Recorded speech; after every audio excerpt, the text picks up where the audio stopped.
Muy buenas tardes a cada uno de ustedes. Nuevamente estamos en la semana de capacitación, educación continua, en esta oportunidad con el doctor Juan Rodrigo Tuesta Nole.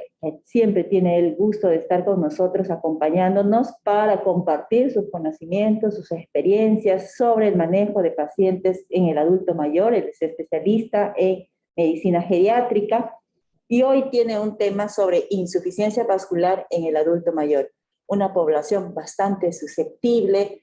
Sabemos las úlceras por decúbito puede ser quizás una de las complicaciones. Hoy vamos a escuchar de qué se trata exactamente, qué podemos nosotros como profesionales también de la salud contribuir a la mejora o a la prevención de ello.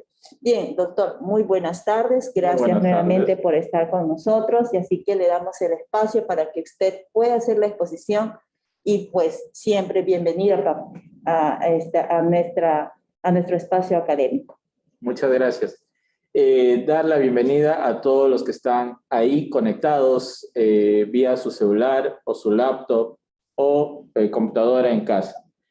Es un tema muy importante hablar sobre la enfermedad vascular periférica o insuficiencia vascular periférica. ¿Por qué? Porque esto vamos a ver que puede llevar a la pérdida de la funcionalidad en el adulto mayor. ¿Puedo sacar?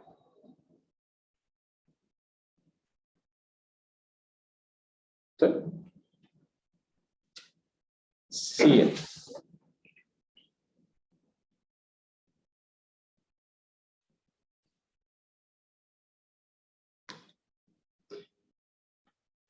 Como ya les dije, también se le conoce como enfermedad arterial periférica con las iniciales EAP. Aquí vamos a ver que va a haber una disminución de la luz del vaso arterial. Por lo tanto, vamos a ver que va a haber una disminución que va a ser lenta y progresiva del flujo sanguíneo en las arterias. ¿Y esto a qué se va a deber? A la aterosclerosis sistémica. ¿Qué significa esto? Aterosclerosis sistémica significa que tienes placas de grasa en todas tus arterias. Pero en esta enfermedad que vamos a hablar vamos a excluir tanto los vasos que están en el corazón y los que están en el cerebro. Siguiente. Vamos a ver que va a afectar a pacientes mayores de 70 años, va a ser muy prevalente en personas, en este tipo de población, hasta un 20%. Vamos a ver que esta enfermedad vascular periférica va a coexistir con otras que están en otras localizaciones. Vamos a ver que también tiene un riesgo elevado de relacionarse con problemas cardíacos, como por ejemplo infartos al corazón, ictus o isquemias cerebrales, o también esto puede ocasionar una muerte de origen cardiovascular. Sigue. Vamos a ver que la incidencia ya va a ir aumentando progresivamente de acuerdo a la presentación. Vamos a ver que hay una claudicación intermitente, una isquemia crítica y aguda, pero la más frecuente ya es la isquemia crítica. Vamos a ver, siguiente, que a los 5 años de presentar esta enfermedad en pacientes que no presentan ningún síntoma, van a desarrollar una isquemia crítica. Esto va a venir a ser el 5% de los pacientes con esta enfermedad. Vamos a ver también que el 4% de estos tipos de pacientes que tienen esta enfermedad van a requerir alguna amputación en el miembro afectado. Siguiente. ¿Cuál es el causante de esta patología? Como ya les dije, la enfermedad aterosclerótica. ¿Qué significa eso? Que va a presentarse placas de grasa a nivel de las arterias, y esto va a ser algo difuso, algo progresivo y de distribución variable. Eso quiere decir que puede afectar en cualquier parte de nuestro cuerpo, pero más que todo en miembros inferiores, piernas, pie, dedo de pie. La etiología es desconocida, pero cabe recalcar algo. Hay una teoría la cual dice que hay una inflamación. ¿Por qué motivo? Por la acumulación de placas de grasa a nivel de nuestras arterias. Siguiente. Los factores de riesgo son dos. Uno de ellos son los factores de riesgo bien documentados, como por ejemplo el tabaquismo. Eso significa que están fumando.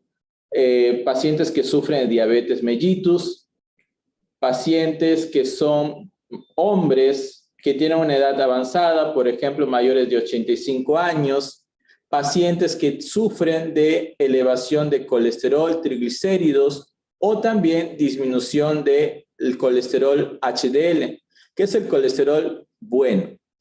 Vamos a ver también en personas que sufren de presión alta o hipertensión arterial, y también vamos a ver factores de riesgos emergentes. Aquí ya está integrada lo que es la parte genética. Vamos a ver la parte de inflamación sistémica en nuestro organismo. Siguiente, por favor. ¿Cuál es el pronóstico? Vamos a ver que al tener esta enfermedad, arteriosclerosis generalizada, vamos a ver que los eventos cardiovasculares pueden ocasionar la muerte o no, o complicaciones en sí. Todo va a depender de la localización de la cual se presenta esto. Siguiente. ¿Cuál es la clasificación? Vamos a ver que nos vamos a ubicar en los miembros inferiores. Aquí vamos a ver que puede ser una isquemia aguda, ya en forma brusca, o crónica conforme va pasando el tiempo. En primer lugar, isquemia crónica. Aquí va a ser todo resultado de la aterosclerosis generalizada, placas de grasa en nuestras arterias. Y aquí va a haber una clasificación muy importante, la clasificación de Leriche-Fontaine. Aquí vamos a ver que eso nos sirve para ver el pronóstico y el tratamiento que vamos a tener con nuestro paciente. Y también vamos a ver que tiene mal pronóstico las isquemias crónicas de claudicación intermitente que están en grado 2 y las isquemias críticas que están ubicados en grado 3 y 4, que al siguiente vamos a ver el cuadrito. Aquí tenemos el cuadro que les mencionaba. Grado 1 no presenta ninguna molestia, pero ya vamos a ver que conforme va pasando los grados, ya esto se va volviendo más crítico. Y cuando está en grado 3 o 4, puede haber una amenaza de pérdida de la extremidad. Ahí hay que tener bastante cuidado. Siguiente. Segundo, isquemia aguda. Aquí es algo súbito donde vamos a tener bloqueo de la irrigación sanguínea. Esto significa una urgencia. Llevarlo a emergencia sí o sí cuando el paciente tiene dolor intenso en miembros, más que todo en piernas, palidez, ven su piel más pálida que la otra pierna o de otros dedos, frialdad, que no pueda movilizar y que no haya un pulso en dicha extremidad o en dicha localización. Por lo tanto, recalco, cuando presentan esto en forma súbita, tienen que llevarlo de emergencia. Siguiente. ¿Cuáles son las manifestaciones clínicas? Mayormente, cualquiera de nosotros puede tener ateromas en nuestro organismo. ¿Ya? No vamos a sentir ninguna molestia, pero hay que alarmarnos cuando ya hay ausencia de pulso. Después viene la fase sintomática. ¿Qué significa? Tener dolor. Aquí vamos a ver que la persona va a tener en forma intermitente una claudicación. ¿Qué significa eso? Dolor en las piernas. Y esto también puede verse en el reposo. Cuando ya nosotros vemos que nuestro paciente o la persona está en estadio 2B o más que esto, con la clasificación que les mencioné, hay que derivarlos al especialista. ¿A dónde? A cirugía vascular. Pero en caso no tengamos en nuestro hospital, el que tiene que verlo es cirugía general. Ellos ya van a determinar si es que necesita ser transferido o no a un nosocomio de mayor resolución. Siguiente. Aquí tenemos la clasificación otra vez, pero vamos a ver de acuerdo a la distancia que puede caminar nuestro paciente. Por ejemplo, en estadio 2, vamos a ver el 2A y el 2B, leve, moderado y grave, respectivamente. Aquí vamos a ver que en grado 2A ya va a poder caminar más de 150 metros, ya, pero ya en el grado B vamos a ver esto que va a ir disminuyendo. Grado 4, vamos a ver que ya van a existir las lesiones en nuestro cuerpo, como por ejemplo las úlceras isquémicas y la gangrena. ¿Qué significa la gangrena? Cuando ya se pone negro nuestro dedito o alguna parte de nuestras extremidades. Siguiente. La fase isquémica crítica. Aquí ya existe el dolor en reposo. Como ya les dije, existe la úlcera isquémica que tiene bordes irregulares y también puede verse la gangrena, que ya es el cambio de la coloración de nuestros deditos mayormente. Y esto se va a exacerbar cuando existe el frío. Siguiente.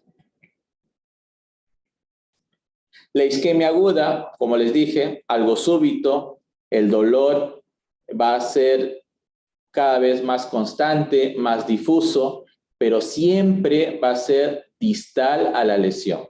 Vamos a ver que ya va a existir frialdad, palidez y adormecimiento en la parte afectada. Aquí podemos ver que ya existe la ausencia de los pulsos distales en arterias.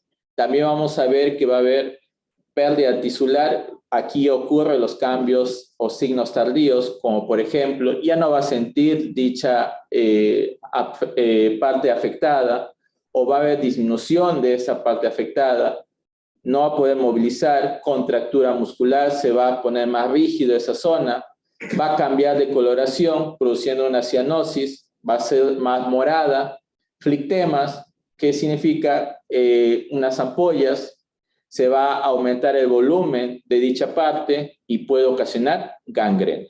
Siguiente, por favor. Tenemos que ver que nuestro paciente adulto mayor geriátrico presenta un montón de patologías que pueden coexistir entre ellos. Como por ejemplo, podemos ver a un adulto mayor que tiene hipertensión, diabetes, insuficiencia renal, entre otros. Y esto va a hacer que exacerbe el dolor en nuestro paciente. Como por ejemplo, estas enfermedades, la anemia, policitemia. ¿Qué significa esto? La hemoglobina muy elevada, y eso significa que la sangre se va a volver más espesa. Problemas en el corazón, como por ejemplo falla cardíaca, insuficiencia cardíaca, que es lo mismo, arritmias, enfermedades pulmonares crónicas.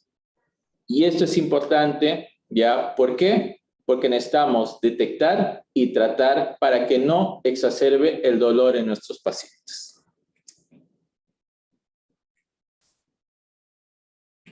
¿Cómo se hace el diagnóstico? Muy importante. Primero, hacer una adecuada anamnesis, o sea, preguntar cómo es la característica del dolor que tiene nuestro paciente, cuánto tiempo tiene esta molestia y los cambios que van a ir viendo progresivamente. Es importante la valoración geriátrica integral. ¿Por qué motivo? Porque necesitamos evaluar al paciente en forma integral, no solamente fijarnos en la enfermedad, tenemos que fijarnos también en la funcionalidad, que es muy importante. ¿Qué significa la funcionalidad? Es que el adulto mayor pueda hacer sus actividades de la vida diaria ya por sí solo, tanto básicas como instrumentales. Eso quiere decir, más detallado, ya que pueda hacer por sí solo sus cosas que hace habitualmente. Por eso es importante la VGI, Valoración Geriátrica Integral.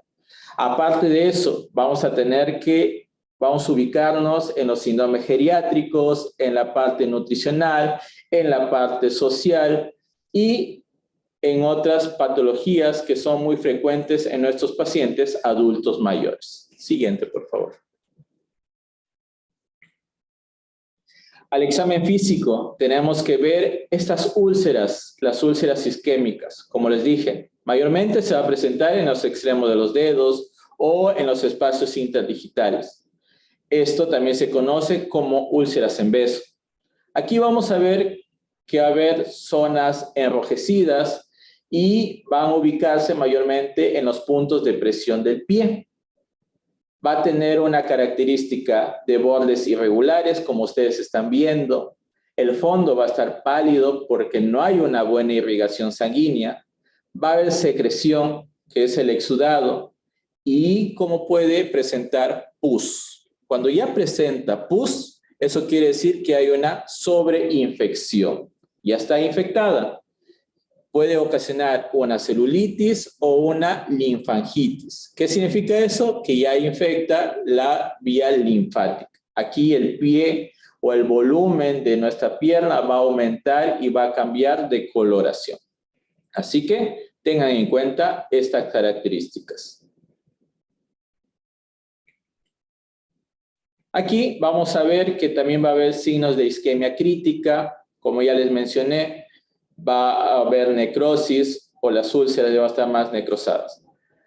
Es importante hacer una palpación tanto de los puntos de los pulsos femoral, el cual se ubica más o menos en la ingle, como ustedes pueden ver en el recuadro, los que están en cuadrito rojo.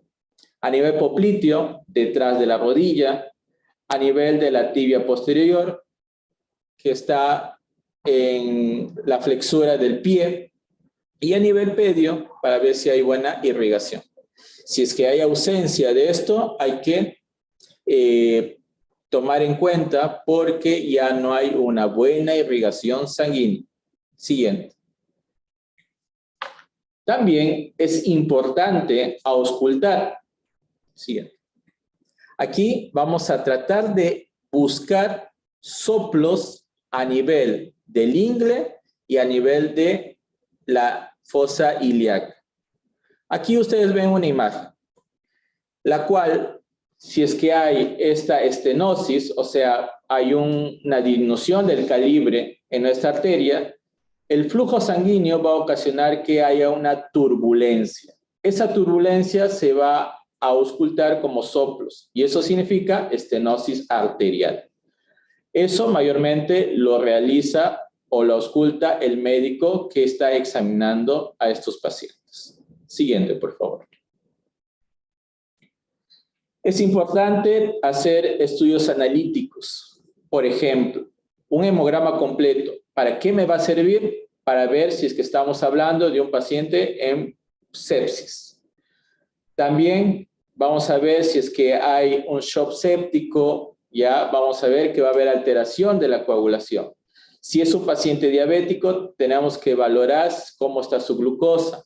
Si es que esto ya está comprometiendo la función renal, tenemos que pedir urea y creatinina. También el ácido úrico, porque esto va a representar si es que hay afectación muscular.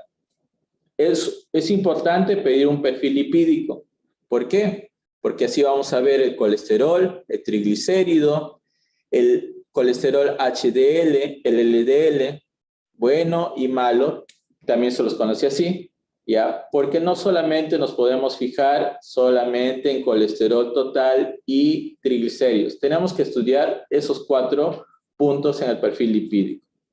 Después, es importante, ante una sospecha que afecta corazón y la parte respiratoria, pedir una radiografía de tórax, ¿ya? Y un electrocardiograma, lo cual también nos va a evidenciar si es que tenemos arritmias o cualquier otra patología. Siguiente, por favor. Es importante saber qué es el índice tobillo-brazo, ¿ya? ¿Por qué? Porque nos va a permitir evaluar la localización y la intensidad del problema que tenemos en nuestra arteria. Mayormente lo vamos a hacer a personas que son asintomáticas. Este es un método hemodinámico no invasivo, en el cual, como ustedes pueden ver, se va a poner ya un tensiómetro y se va a utilizar un Doppler arterial, lo cual nos va a decir si es que hay o no buena irrigación arterial. En pacientes que presentan ya síntomas, eso quiere decir que el índice tobillo-brazo es menor de 0.9. Esto quiere decir que a comparación de una arteriografía, este estudio es altamente sensible y específico. Siguiente, por favor. Esto hay que tener en consideración, ya, porque ya vamos a ver que menor de 0.9 del índice brazo-tobillo, ya vamos a ver que ya nos indica un problema arterioesclerosis. Ya. Conforme esto va disminuyendo, esto va a significar, por ejemplo, menos de 0.3 que el paciente presenta dolor en reposo y gangrena. Esto es una enfermedad crítica. Siguiente.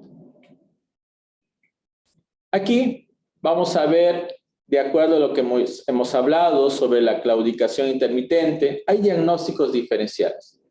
Hay enfermedades que afectan las articulaciones, como por ejemplo una artrosis de cadera o de rodilla, alguna compresión medular, porque también se desgasta nuestra columna, problemas a nivel periférico, como lumbociatalgias, problemas de neuropatía diabético, y también polimialgias, como podemos encontrar en cualquier otro paciente.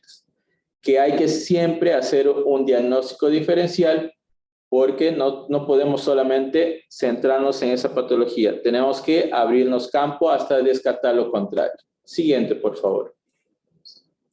Al igual sucede con las isquemias críticas.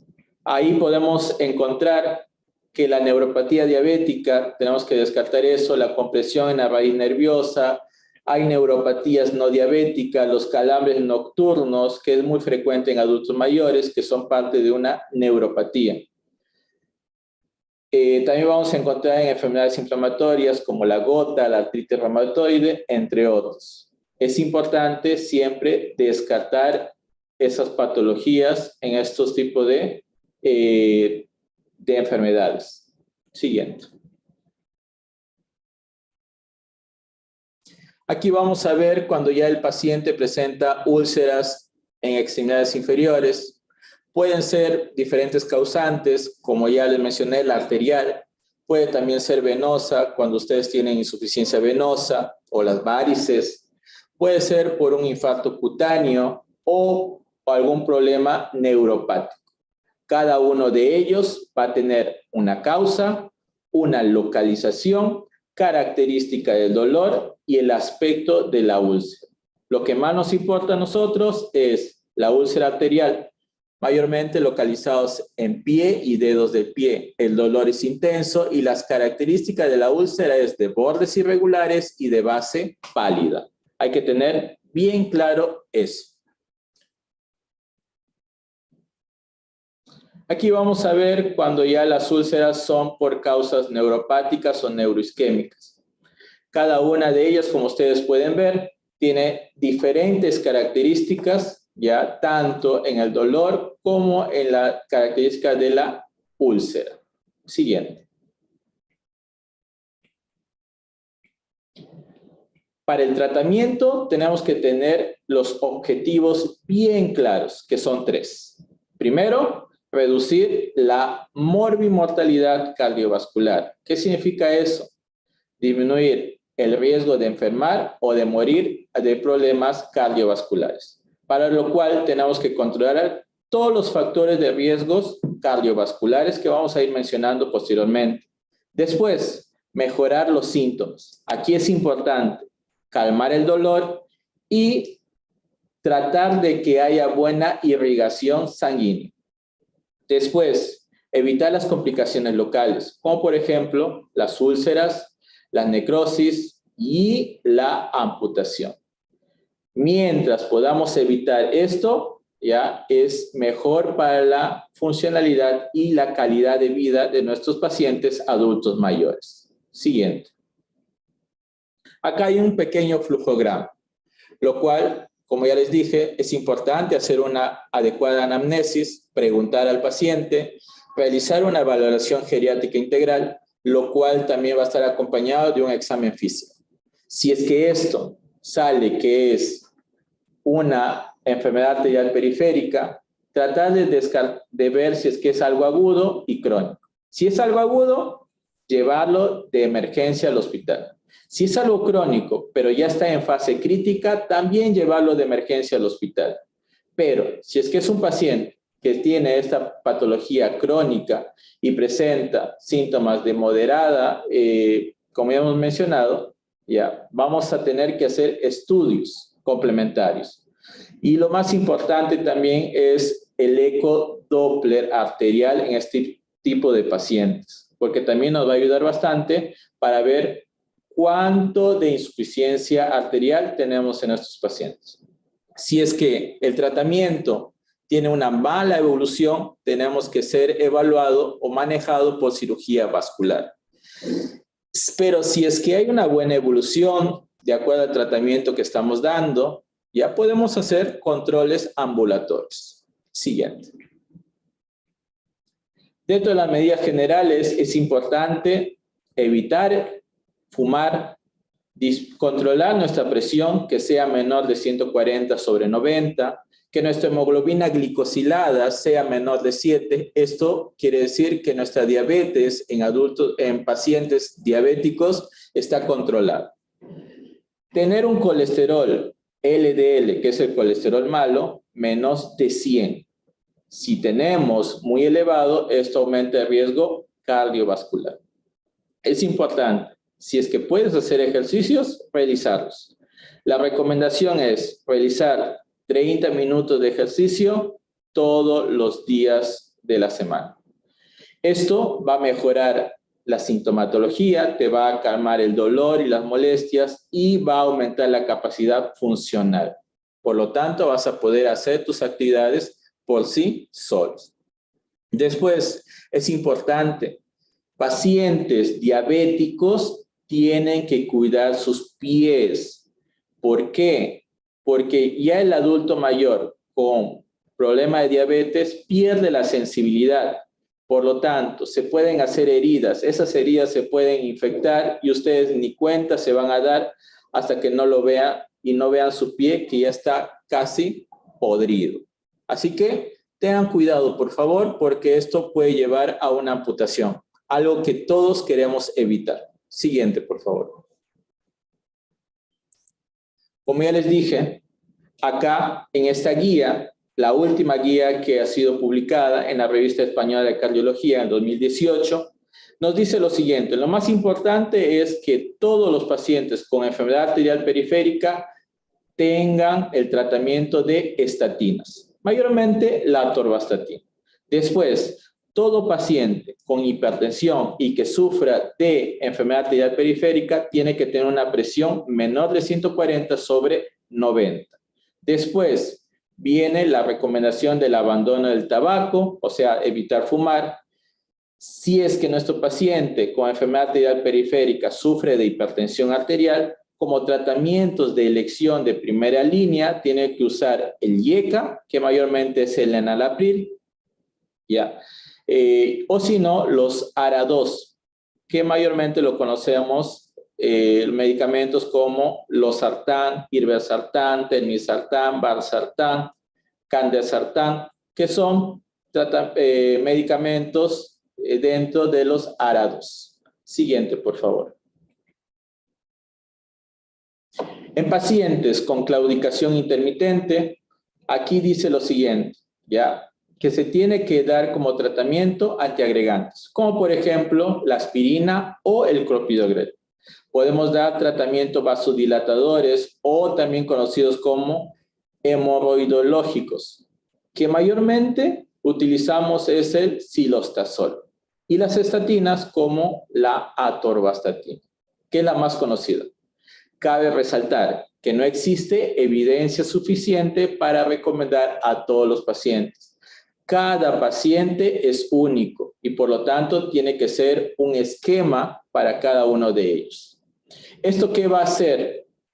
Va a proporcionar una reducción importante de los síntomas que tienen estos pacientes con esta patología. Siguiente, por favor.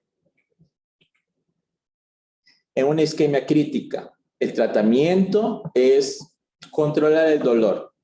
Analgésicos, ya, los que ustedes puedan utilizar, pero si ya no se calma con los AINES, podemos utilizar opiáceos, ¿ya? Después, es importante manejar esas úlceras y esa gangrena. Primero, a nivel tópico. Se puede utilizar agentes desbridantes, factores de crecimiento, antibióticos si es que el paciente lo necesita. Y a nivel quirúrgico, netamente ya es el manejo de cirugía vascular. Siguiente. En isquemia aguda, como tratamiento importante es el reposo, ¿ya? Con el miembro elevado, ¿ya? Y tiene que estar con suero y analgésicos. O sea, se va. Tratamiento médico, anticoagulado, ¿ya? Con heparina de bajo peso molecular. Tiene que ser a dosis terapéutica y esto se utiliza a nivel subcutáneo. Tratamiento quirúrgico por el especialista, tiene que ser manejado esto. Y el tratamiento etiológico, o sea, el causante de esto, si es que el paciente tiene una fibrilación auricular, una falla cardíaca o un infarto agudo de miocardio, tiene que ser manejado por cardiología. Siguiente.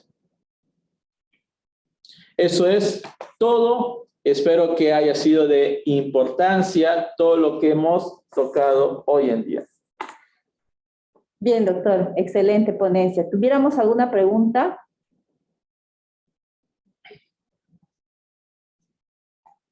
¿Tuviéramos alguna pregunta por ahí de los participantes? Doctor, ¿qué relación hay, si es que existe alguna relación, la hipertensión arterial con la insuficiencia vascular periférica? Tiene mucha relación, ¿ya? Porque aquí vamos a ver que el paciente, ya hipertenso, si es que no es controlado adecuadamente, puede ocasionar un problema cardíaco. Y más que todo son las arritmias o las fibrilaciones auriculares, ¿ya? Por lo tanto, es importante pedir al paciente adulto mayor que siga el tratamiento y haga sus controles por cardiología, porque esto ya puede hacer que se produzcan pequeños trombos, ¿ya? Y esto ocasione oclusión arterial. Por eso es importante los controles. Bien. ¿No tenemos preguntas, Julio? No, ¿no? Y en relación a la diabetes mellitus, que es, bueno, la insuficiencia renal también es otra de las enfermedades muy frecuentes en el adulto mayor, la diabetes mellitus, la hipertensión arterial. Estas enfermedades crónicas como la diabetes mellitus, ¿qué relación existe en todo caso con la terapia, con el cuidado final de esto, quizás cuando ya haya una úlcera en caso de los pacientes? ¿Cómo se ha visto en nuestro hospital estos casos? ¿Qué tan frecuente es, doctor, estos casos de insuficiencia? Es muy frecuente ya la insuficiencia arterial periférica o vascular en estos tipos de pacientes. ¿Por qué? Porque estos pacientes diabéticos mal controlados, ¿ya? Lo que tienden a hacer es que se eleve en forma brusca lo que es el colesterol y el triglicérido. Y eso se va a ir acumulando en nuestras arterias, ocasionando placas ateromatosas, ocasionando disminución de la irrigación al nivel de las extremidades. Y como también se sabe que los pacientes diabéticos, aparte de problemas arteriales, tienen problemas neurológicos y tienen problemas de la cicatrización. Por lo tanto, estos pacientes hay que controlarlos. Eso es lo que les recomiendo, controlar su diabetes, su glucosa, seguir su tratamiento tal como el médico tratante lo está indicando, ¿ya? Y hacer sus controles en forma mensual o anual, dependiendo del médico, las sugerencias médicas. Eso sería. Y más que todo, utilizar calzados. Paciente diabético, ya no tiene que andar con los pies descalzos o patacalata, porque acá lo que hacen es tienen disminución de la sensibilidad, por lo tanto se pueden cortar y pueden hacer complicaciones de esas heridas y pueden llevar hasta la amputación, algo que nadie quiere. Bien. Si no hay alguna otra pregunta, le agradecemos, doctor. ¿No hay, Julio? ¿Alguien que haya levantado la mano de repente con alguna reacción? Bien, interesante la exposición. Doctor, un mensaje final para la prevención, en todo caso, de la insuficiencia vascular. Lo más importante ya es seguir todas las recomendaciones generales, ya como evitar el tabaquismo. Después, si es que eres un paciente diabético, controlar tu diabetes. Si eres un paciente hipertenso, controlar y acudir al médico, al cardiólogo, para que te maneje la hipertensión.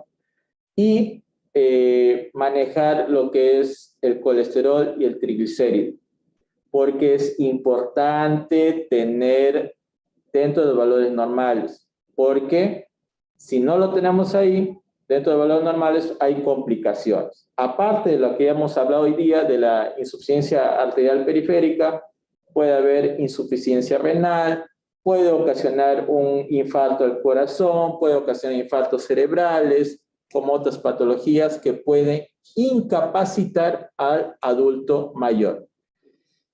¿Qué quiere decir eso? Que el paciente adulto mayor va a necesitar que los familiares, el amigo o el vecino esté al tanto del paciente. Ya no va a poder hacer las actividades que hacía por sí solo. Bien, doctor. Gracias nuevamente, doctor. Felicitarle por la exposición muy puntual, acertada en todo caso. Hay muchas felicitaciones para su ponencia. Muchas gracias. Realmente muy agradecido por estar siempre brindando sus conocimientos y también a cada uno de ustedes por participar. Así que tengan ustedes muy buenas tardes. Gracias, doctor, nuevamente. Gracias por la invitación. Se me cuidan. Chao, chao.